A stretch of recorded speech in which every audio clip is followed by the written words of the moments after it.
The night my mom congratulated me for moving out, I was sitting on the floor of my half-empty apartment, eating cold lo mein out of a carton, thinking maybe my life was finally starting. I'd just dragged the last box into my tiny bedroom. My back was killing me, my hands were covered in dust, but I felt weirdly proud. It wasn't much, just a small place in Columbus I was sharing with my coworker Mia, but it was mine. No curfew. No, "Did you lock the door?" text at 11 p.m. No passive-aggressive sighs if I didn't jump up fast enough to do the dishes. Mia went to buzz in the delivery guy, and I finally checked my phone. There it was at the top of my notifications. "I nurse single mom Carol mentioned you in a post." I smiled without thinking. For a second, I pictured a cute selfie of us in front of the house, something like, "Proud of my girl, off to start her life." My mom loved posting everything. Maybe this time it would actually be nice. I tapped it open. The caption hit like a slap. "Big congrats to my daughter for finally moving out at 26. You should have left earlier. Haha. Now I can have my peace and redecorate your room. Pray for me after all those years of drama." Empty nest. Freedom. There was a photo of my empty old bedroom attached. Posters ripped down, bare mattress, the dent in the carpet where my dresser had been. It looked like I'd never existed there. And the comments. "You're a saint, Carol. Took her long enough, lol. You deserve your freedom, girl. After all the stories you've told us, this day is a miracle." I scrolled, my cheeks burning. People from our little Ohio town, women from church, one of my old teachers, all joking about how hard it must have been to put up with me. Mia came back in with the food and stopped when she saw my face. "What happened?" I just turned my phone toward her. She read it, eyes widening. "Wow," she said slowly. "That's harsh."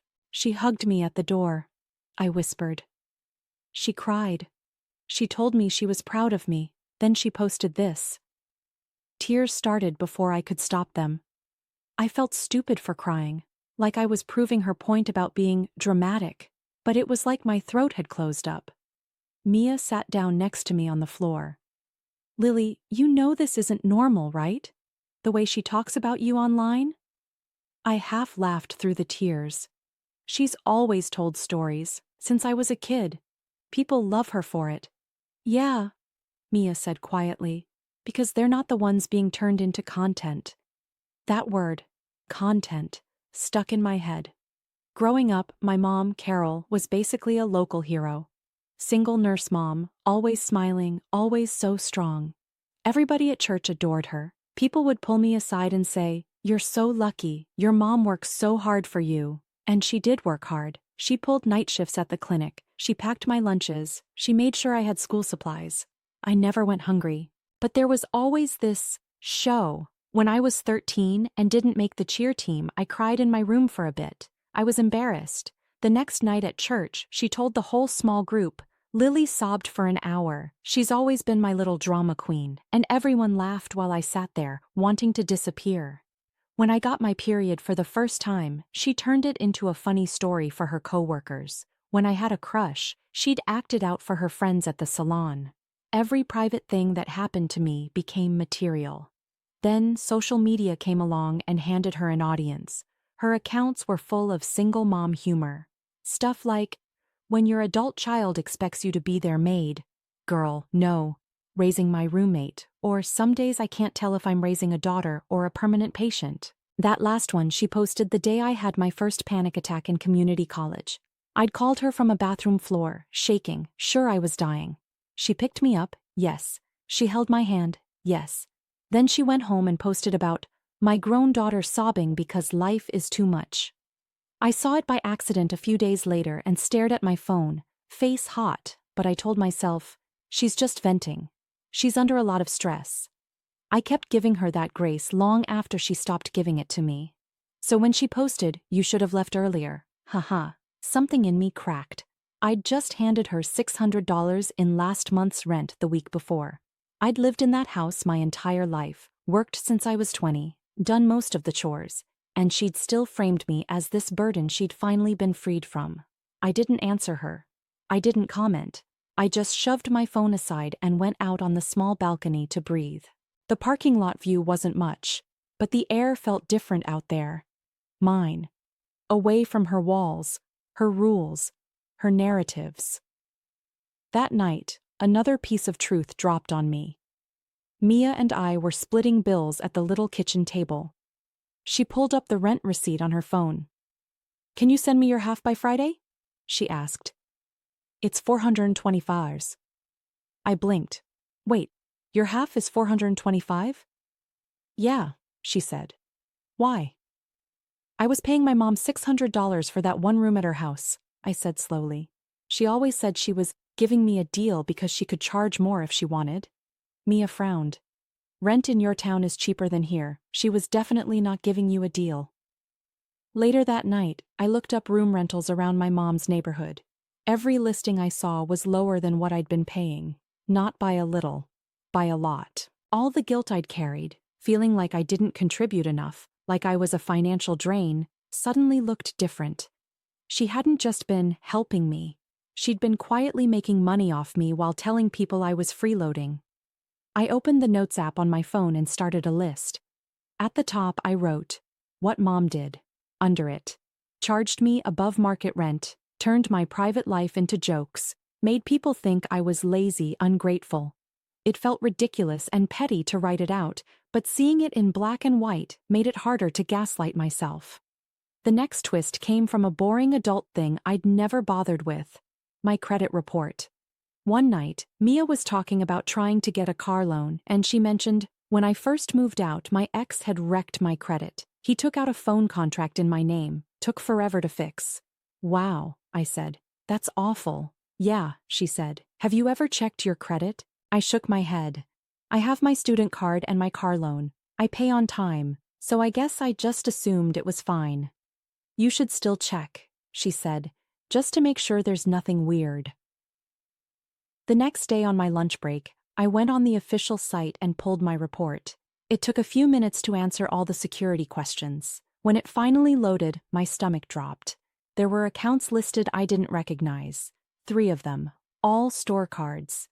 One was a big furniture chain. One was a department store we'd never shopped at. One was a home improvement store. The one my mom loved. The one with all the orange signs. Each account had my name, my social, my mom's address. The balances weren't small. One was over $4,000, another around $1,500. There were late payments, high utilization, all the stuff you're warned about. My hands actually shook. I called the home improvement store's customer service, my voice trembling. "Hi, I think there might be an error. Could you tell me when and where the last in-store purchase was, please?" The rep pulled it up.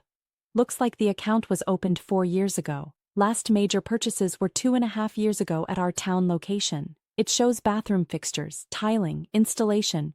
Bathroom fixtures. 2.5 years ago. That was when my mom had redone the bathroom. She'd posted pictures. Finally treating myself after years of sacrifice. Paid with my own money. Blessed. I thanked the rep and hung up, feeling cold. I checked the furniture card. The last big purchase was a washer and dryer set. 3 years ago. Same town. Mom had bragged about finally upgrading. "God is good," she'd written. I stared at the screen, my heart racing. I knew I hadn't opened those accounts. There was only one person who had my information, my social, who handled all the mail back then: my mom. At home that night, I paced the narrow living room while Mia watched me from the couch. "This has to be some kind of mistake," I said. "Maybe the credit bureau messed up, or maybe they mixed me up with someone." "With your full name, social, and your mom's address?" Mia said gently. "Lily." She opened them. The word that hovered between us was ugly: fraud, identity theft. I pulled out my phone, opened my note, and added, "Opened credit accounts in my name, used them for her remodel and appliances." Never told me once it was getting harder and harder to tell myself, that's just how moms are. The next twist came from a person I had written off years ago. My dad. My whole life, the story was simple. Dad left when I was 10, never called, never wrote, never paid a cent. My mom loved telling people, we didn't need him, I did it all by myself. As a kid, I didn't question it. The one time I'd asked too many questions, she'd blown up, cried loudly enough that the neighbors could probably hear, and said, "You have no idea what he did to us." But there was this one memory buried in my brain. I was about 14.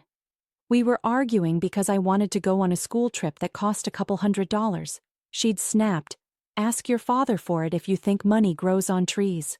Then she'd gone quiet, like she'd given something away. That sentence came back now, replaying over and over in my head. One evening, with my hands still shaking from looking at my credit, I searched his name on Facebook, Mark Carter. It's a common name, but I filtered by location, remembering he worked near Cleveland. After a while, I saw him, a little older, some gray in his hair, standing in front of an auto shop with his arm around a woman and a teenage boy. His profile said, "Mechanic, husband, dad of 2. My heart pounded in my ears. 2. His profile wasn't fully locked, so I scrolled his photos, fishing trips, barbecues, Christmas mornings, the boy at different ages. And then, way back, a photo of a little girl on his shoulders at a park, grinning so wide you could see the gap where she'd lost a tooth. Me. The caption said, "Throwback. She'll always be my first baby. Miss you, kiddo." Posted 3 years ago. I stared at that line until the words blurred. He missed me? 3 years ago I'd been in my mom's kitchen listening to her say, "He probably doesn't even remember your birthday." I clicked his friends list. We had one mutual friend, an older woman from our old church. My fingers shook as I typed, "Hi, this is Lily, Carol's daughter. Do you still know my dad, Mark?" She replied 20 minutes later. "Oh my gosh, Lily, yes, I see him sometimes. He always asks how you're doing. Always asks about you." I let her give him my number. That night, my phone was a live wire next to my bed.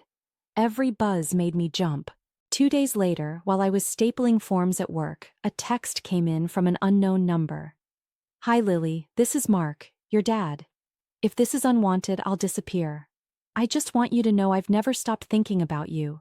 If you ever want to talk, I'd be honored." I read it 7 times. Then I went to the bathroom, locked myself in a stall, and typed, "I want to talk." We met at a coffee shop in a town halfway between us that Saturday. Mia came and sat at another table with headphones in, just in case. He walked in, scanned the room, and our eyes met. It was like looking at a future version of myself. Same brown eyes, same nose, same slightly hunched posture. "Lily," he said, voice thick. "Hi." "Hi," I managed. We sat. For a minute, we just stared at our cups. "Your mom probably told you some things about me," he said cautiously. "Ask me anything. I'll tell you the truth, even if it doesn't make me look good." "Why did you leave?" I asked, because that question had been sitting in my chest for 16 years. He exhaled. "Your mom and I were toxic together. Constant fights. About money, work, your grandparents, everything. It got bad. I left the house because I didn't want you growing up in that. But I never meant to leave you." He looked me straight in the eyes. "I went to court. I paid child support. Every month until you turned 18. I asked for visitation, holidays. She told the judge you were too upset to see me. She told me you didn't want to talk to me. I thought you hated me." "She told me you disappeared," I said. "That you never sent money. That you never called." He shook his head, bitter smile. "I have a box of birthday cards returned to me. Return to sender. I'd drive by your school sometimes like a creep just to see you from far away. I remarried, had your brother, but I never forgot you." We sat there, the weight of 16 years of lies between us.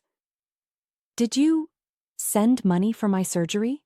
I asked suddenly, remembering my appendectomy when I was 17. Mom had told everyone she was drowning in bills from it. "Yes," he said quietly. "She called me, said you were in the hospital. I wired money the same day. I thought it was going to help you. I thought you knew." I swallowed hard. "She said we almost lost the house because of my hospital bills." His jaw clenched. "We almost lost the house years before that, because she opened a credit card in my name and maxed it out. I found out when a collector called. After that, I kept my accounts separate. I told him about the cards in my name, the bathroom, the washer and dryer, the rent, the posts. He shook his head slowly. I'm so sorry, kiddo. She hasn't changed. By the time I got back to Mia's car, I was shaking so hard I could barely close the door. I broke down, ugly crying into my hands while she rubbed my back. My mom hadn't just exaggerated. She had rewritten my life. She'd turned my father into a villain, turned herself into a saint, and used my name to buy things she bragged about paying for. That night, I sat at my desk with a trash bag as a makeshift curtain and opened my notes app. The list was long now. It didn't feel petty anymore. It felt like a case file. That was when I decided this wasn't just mom being mom.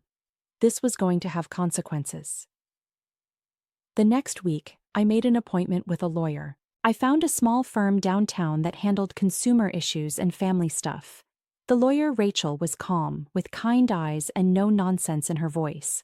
I sat in her office and poured everything out: the fake credit accounts, the child support receipts my dad had sent me, the returned letters, the social media posts. She listened just like my therapist would later. No judgment, just focus. Legally, she said when I finished, what your mother did with those credit accounts is identity theft. You did not authorize those applications. We can dispute them. The banks will investigate. Often, they'll remove the accounts from your report if the evidence backs you up. My stomach twisted. Could she go to jail? It's possible, she said honestly. But for these amounts, it's more likely they'd go after the money, not prison time. Still, there could be serious consequences for her. You need to be sure you're ready to start this process.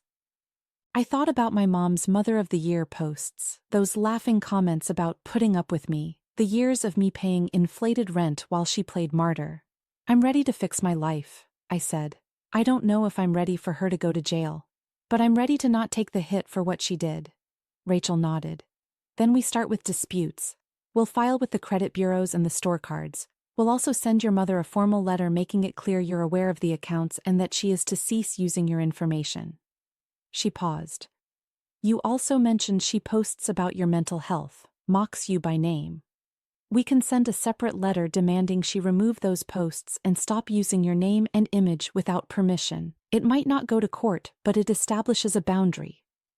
We drafted the letters together. I signed my name at the bottom of each one, feeling like I was stepping over an invisible line I could never uncross. When those envelopes went into the mail, I didn't feel triumphant. I felt nauseous. But under that, there was something else. Relief. My mom received them 3 days later. I know because my phone pretty much exploded. First, 5 calls in a row. All went to voicemail. Then the texts. Lily, what is this? You're accusing me of fraud. After everything I've sacrificed, you sick lawyers on me? Answer your phone right now. I put my phone on silent and left it in my bag. My hands were shaking, but I kept filing claims at work, answering customers, acting like my entire family wasn't on fire. An hour later, she tried a different strategy. Sweetheart, we don't need to involve strangers. Call me. We'll fix this. You know I'd never hurt you on purpose. I stared at that line, on purpose, and actually laughed, a short, bitter sound. I didn't respond. A few days later, my friend from church sent me a message. Your mom asked us all to pray for her. She says you're accusing her of crimes and want to ruin her reputation. I don't know what's going on, but I'm here if you want to talk. I thanked her and didn't explain. Not yet. Because right around then, my mom posted something that changed everything. Honored to be nominated for Community Mother of the Year, she wrote, adding a selfie of herself in scrubs, smiling. Single moms, this is for us. We sacrifice so much for our kids. Blessed. The local community center had picked her as one of their nominees. They put her picture on their Facebook page, talking about her tireless dedication and the way she put her child first. I stared at that screen for a long time. Mother of the Year. For a woman who lied about child support, hid my father, mocked my breakdowns, and used my name for debt. Something inside me went very still. You want an audience? I thought. Fine. You'll get the whole story. I didn't rush. I spent the next couple of weeks gathering everything. My dad emailed me scanned copies of his payment history. He mailed some of the cards that had been returned. My name on the envelope with "Return to Sender" stamped over it. I pulled my full credit report again and highlighted the fraudulent accounts. I called the stores and asked for purchase histories. The bathroom remodel date matched her treat yourself post exactly. The washer and dryer purchase lined up too. I took screenshots of her worst posts about me. I blurred out the names of people who'd commented because this wasn't about them. It was about her and me. Then I wrote. I wrote like I'm talking to you now. I started with that move out post. A screenshot. Her caption. Her emojis. Under it I typed, "This is what my mom posted the day I moved out." In person, she hugged me and said she was proud. Online, she told everyone she'd put up with me for 26 years. I'm Lily, and I want to tell my side. Not because I hate her, but because for 26 years she's told my story without asking me. I broke it into a thread so people would actually read it. Post 1. The move out post. Post 2. Explain how she'd been posting about me for years. Post 3. Examples of her turning my anxiety and mistakes into jokes. Then I added the money. A screenshot of my Venmo history showing months of $600 payments labeled "Rent to Mom," next to current listings of room rentals in our town for much less. This is what I paid my mom to live in my childhood bedroom versus what rooms actually go for in our area, I wrote. She often told others I was freeloading. Next post, my credit report with the fraudulent accounts circled, numbers hidden. These are store cards opened in my name without my knowledge. They were used for my mom's bathroom remodel and washer-dryer. I confirmed the purchase dates and locations with the stores. I never saw these cards. I've been paying in the form of a ruined credit score. Then, my dad. I posted the picture of little me on his shoulders, with his caption, "Miss you, kiddo." I added, I grew up believing my father abandoned us, never paid a cent, never wrote. Recently, I found him. He showed me 16 years of child support receipts and letters that were all returned or never given to me. Here are a few of the envelopes. I included photos of the envelopes with my childhood address and "Return to Sender" stamped over my name. I'm not saying my mom never did anything good, I wrote near the end. She worked hard. She kept a roof over my head, but she also opened credit in my name, lied to me about my father, and built a social media persona where I am the unstable, ungrateful, dramatic child she puts up with. I closed with, she's being nominated as Community Mother of the Year right now. Maybe in some ways she earned that, but if you've only heard her version of our life, I wanted you to see mine. The night of the ceremony, she was at the community center in a nice dress, probably soaking in the attention. I was sitting on my couch in leggings, phone in hand, heart pounding. At 7:05 p.m., I hit post on the thread on X. Then I pasted the whole thing to Facebook. I tagged her in both. For a moment, I thought maybe no one would care. Then the notifications started. A like, a repost, a wow, a "this is so brave." Comments from people I knew, people I'd never met. I always wondered why she talked about you like that. Thank you for sharing this. I'm so sorry this happened to you. My mom does this too. I feel seen. At the community center, according to one of my mom's friends who later messaged me, people's phones started buzzing in the audience. A few women in the back row were hunched over their screens while someone on stage talked about sacrificial love. By the time my mom went up to accept her nomination certificate, several people already knew. She didn't call me that night. She did, however, try to spin it. A few days later, I got a long text from a church lady. Your mom is heartbroken. She says you've exaggerated and shared private family matters. Maybe take it down and work it out quietly? I wrote back, I understand you care about her, but I shared facts, with proof. I've been quiet my whole life. This is me finally speaking up. A week after the thread, the knock came. 3 sharp bangs on my apartment door. I looked through the peephole and saw her. No smile, no makeup, just tight anger. I opened the door with the chain still on. Hi, Mom. What have you done? She demanded. hold the truth, I said, trying to keep my voice from shaking. You've humiliated me, she snapped. People at church are whispering. The clinic got an anonymous email with your little story. You're trying to destroy my life. I didn't send anything to your job, I said calmly. I just put my experience on my own pages. Everything I posted, I backed up.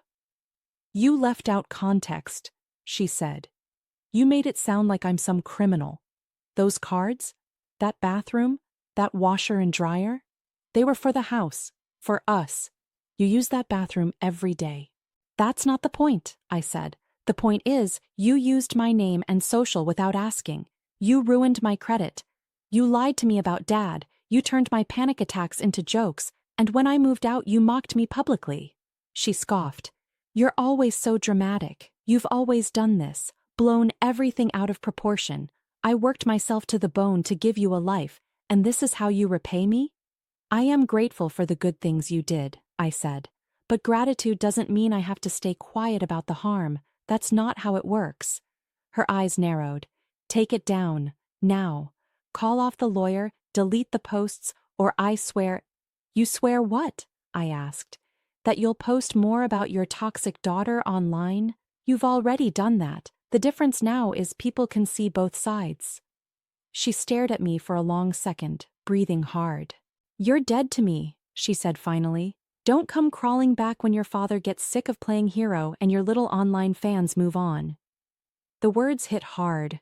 They always do, no matter how old you are.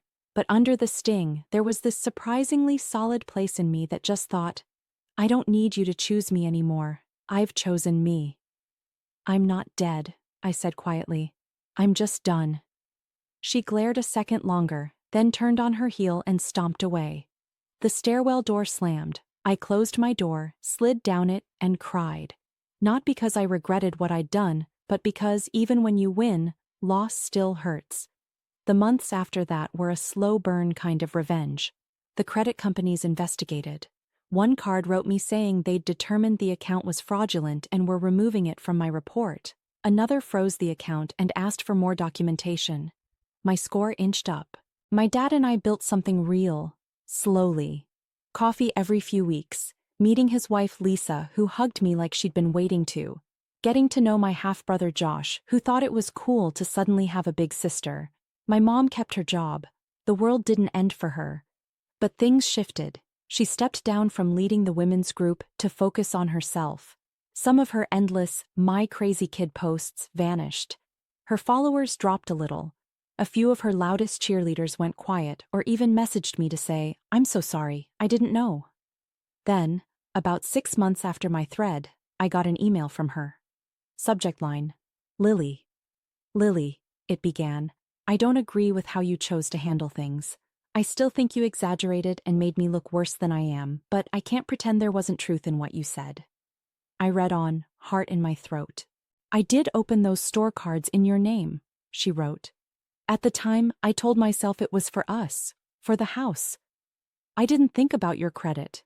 That was wrong. I've been in contact with the banks and will be taking over the remaining balances. I let out a breath I didn't realize I'd been holding. As for your father, she continued, you don't know everything that happened between us. He hurt me, Lily. I won't get into that. But I shouldn't have kept his letters from you. I was angry. I wanted you to see him how I saw him. That wasn't fair to you. I have deleted most of the posts about you. I honestly didn't realize how they made you feel. I thought people knew I was joking. I won't post about you again. That's the best I can promise for now. She ended with, I'm not ready to see you. Maybe one day. I hope this is enough to stop any more legal actions. Mom, it wasn't the apology I dreamed of when I was a kid. There was no I'm sorry in plain words. No ownership of everything. But it was something. I talked it over with Rachel, with Mia, with my therapist. Finally, I wrote back. I appreciate you taking responsibility with the banks and taking those posts down, I said. I don't regret telling my story. I needed to protect myself. I'm open to talking in person in the future, but only with a therapist or mediator present. I'm not going back to pretending everything is okay. I hit send. She never replied. We haven't seen each other in person since. My life kept going. A year after moving in with Mia, I'd repaired my credit enough to sign a lease on a tiny studio by myself. When I held those keys in my hand, I thought of that finally moved out at 26 post and smiled. I still check my mom's social media sometimes. She posts Bible verses and pictures of her garden. No more jokes about permanent patients or drama queens under my roof. Whether that's because she's changed or because she's scared of being exposed again, I honestly don't know. What I do know is this: she doesn't get to write my life anymore. My revenge wasn't loud. There were no cops at the door, no courtroom showdown where I pointed and said, "She did it." It was measured. It was legal. It was me, slowly, taking back every piece of myself she had turned into something else. I fixed my credit. I found my father. I told the town the truth. I held my ground when she tried to scare me into silence. She used social media and other people's sympathy as her weapon. I used those same tools as my shield. Her public congrats post was supposed to be the punchline to the joke of me, the late-blooming, overdramatic daughter who finally stopped leeching off her saintly mom. Instead, it became the first line of my own story. The moment I stopped being the problem in her narrative and became the narrator of my own. And the sweetest part of the revenge wasn't watching her followers side-eye her, or seeing her step back from her Mother of the Year spotlight. It was knowing that no matter what she posts now, no matter what she tells people in small groups or break rooms, there is a version of the truth out there with my name on it. One she can't delete, minimize, or turn into a joke. That truth shut down her whole act more effectively than any shouting match ever could. If you've been turned into someone else's content, someone else's villain, here's what I learned. You don't have to scream, and you don't have to sink to their level. Sometimes the most powerful revenge is steady, documented, and honest. My mom's public congrats post was meant to humiliate me. In the end, it freed me and exposed her for exactly who we really were.